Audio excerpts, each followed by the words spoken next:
Alright, today I'm going to be carrying on my alphabet tag series with the letter B. For those of you that are new to this series, the alphabet tag is basically a series of videos where I take a letter of the alphabet and answer questions that are related to that letter of the alphabet. This series is based off of another series by another booktuber called Jim's Books, and I will leave a link to his series in the description below. B is for ...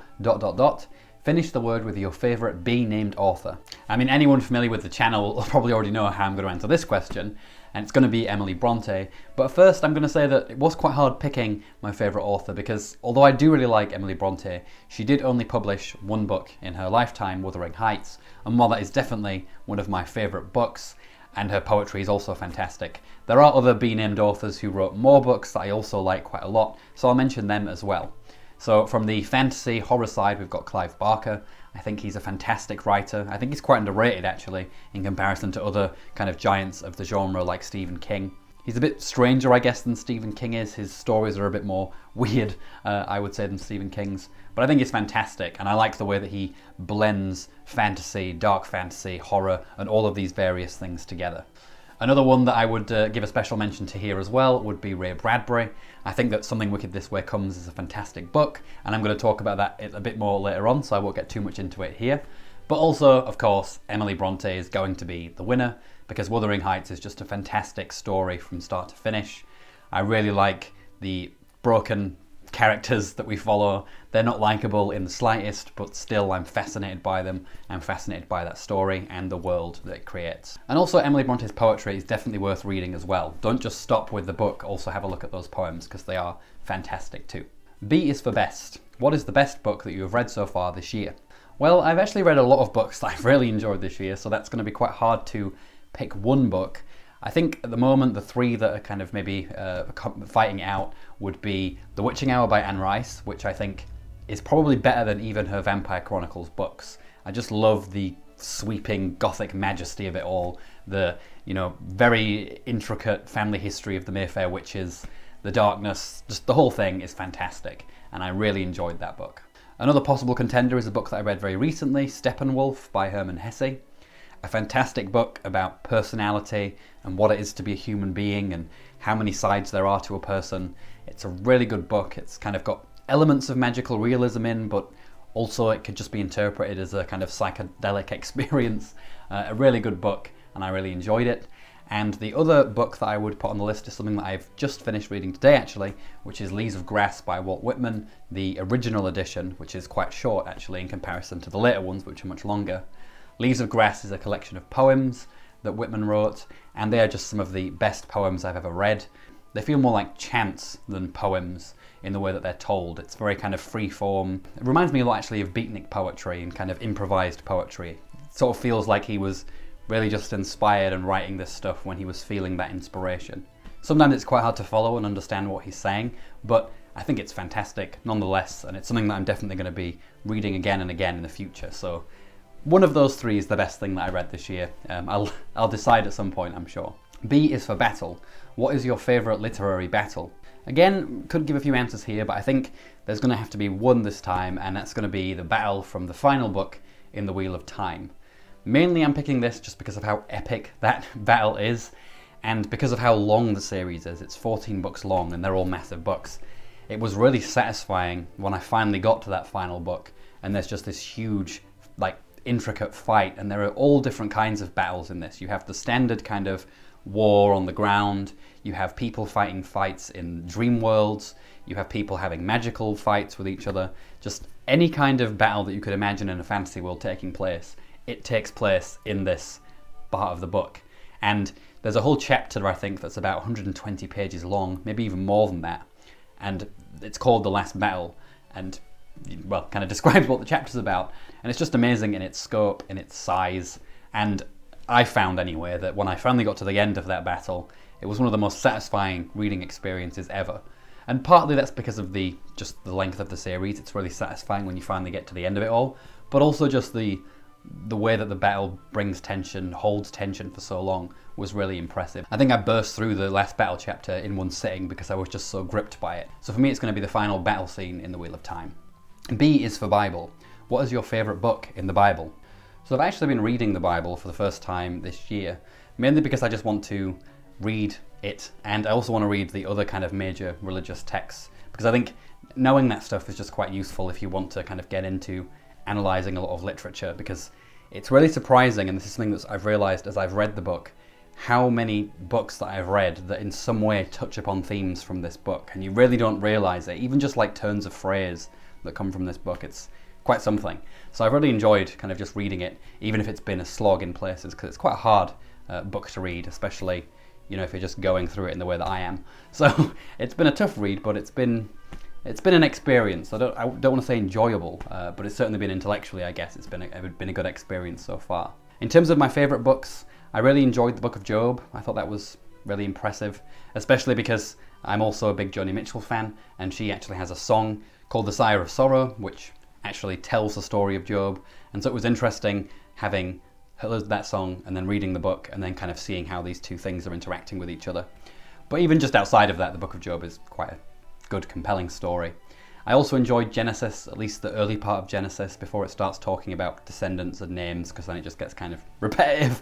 But the story of Genesis, you know, everyone knows that story, and it's quite a good story. I did actually watch another YouTube channel video where he ranked all of the books in the Bible, which I thought was quite funny. I don't know if I will do that on the channel at some point. It could be quite an entertaining thing to do, although it would mean remembering every single book, which is quite hard to do because there are so many. I think there are 66 books in total. So I don't know if I will do that, but that was quite a good video. Maybe I'll link it into the description if you're interested. 5. B is for bestseller. What is your favourite book that was also a bestseller? To answer this question, I decided to look up what the most best-selling books were of all time, and then just see which of those books I read and then pick one. And unfortunately, based on the list that I found, I'm going to have to be quite boring here and say Harry Potter. Yep, it might not be the most original, but at the end of the day, it was a story that captured me, my imagination as a kid. I really enjoyed those books growing up, and so it has to be Harry Potter.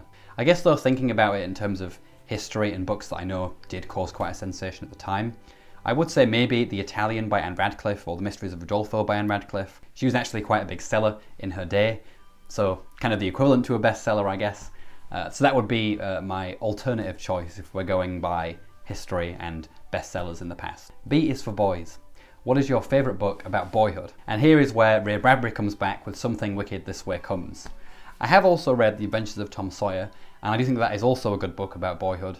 But the thing about Tom Sawyer, and I've talked about this before, is that it's sort of nostalgic. You know, it's a nostalgic looking back at boyhood and childhood in general, and so it doesn't quite feel real or genuine to me. Whereas Something Wicked This Way Comes, even though it does involve magic, the kind of circus people that come and make people young again and grant their wishes in a way that they maybe don't want. Aside from the magic elements of that story, the actual boys and their friendship is very real and well done. In fact, it's probably one of the best, if you like a book about friendship in general, not just male friendships, it's a really good book, because the friendship between these two boys is fantastic. And it's a great story about not just boys growing up, but also older men. So the dad of Will, that's one of the boys, he kind of goes through a midlife crisis in the story as well. I think it's a great book about men in general, about male relationships and friendships. And it's also got this kind of, fantasy, dark fantasy side, which appeals a lot to me, because that's one of my favourite genres. So yeah, for me it's going to be Something Wicked This Way Comes. B is for Bronte. What is the best book by the Bronte sisters? Okay, so I'm going to put my personal preferences aside for this, otherwise it would just be Wuthering Heights again.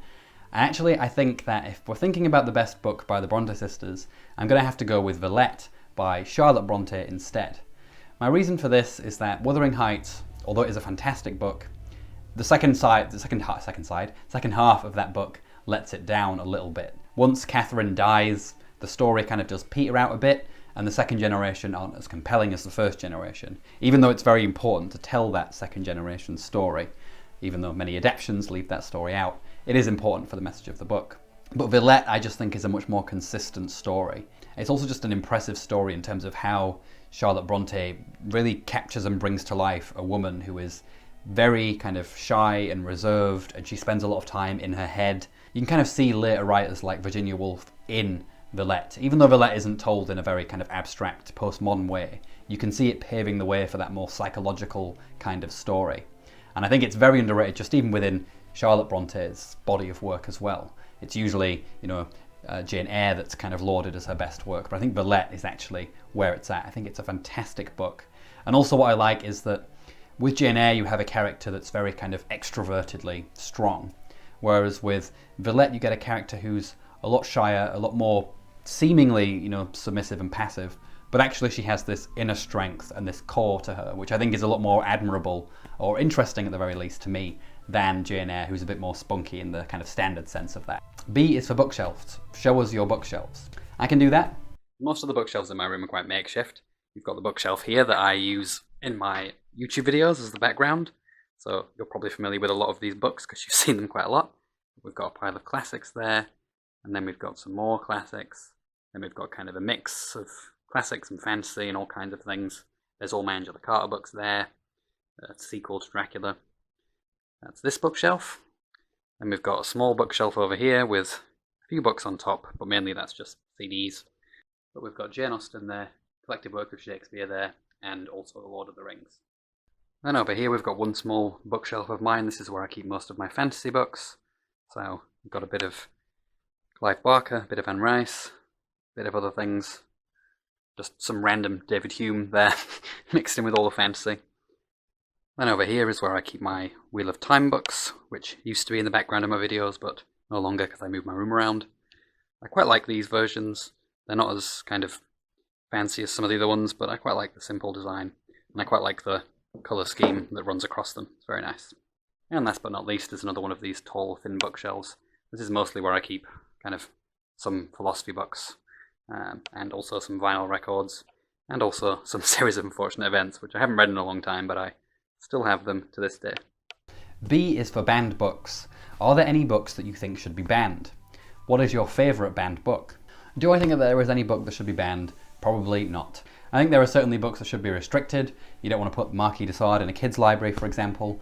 But no, there's no book that I can think of off the top of my head that I would say should be just kind of burned and erased, because even in the most kind of extreme book, I think there's something that you can learn from it, even if it's something like, okay, well, we need to stay away from that kind of way of thinking. I think there's always something to be gained from reading something. There's also just a question about doing that responsibly, and so there is a question about kind of restricting things and making sure that if you're going to read something, you're not going to be kind of, you know, warped by it or anything like that.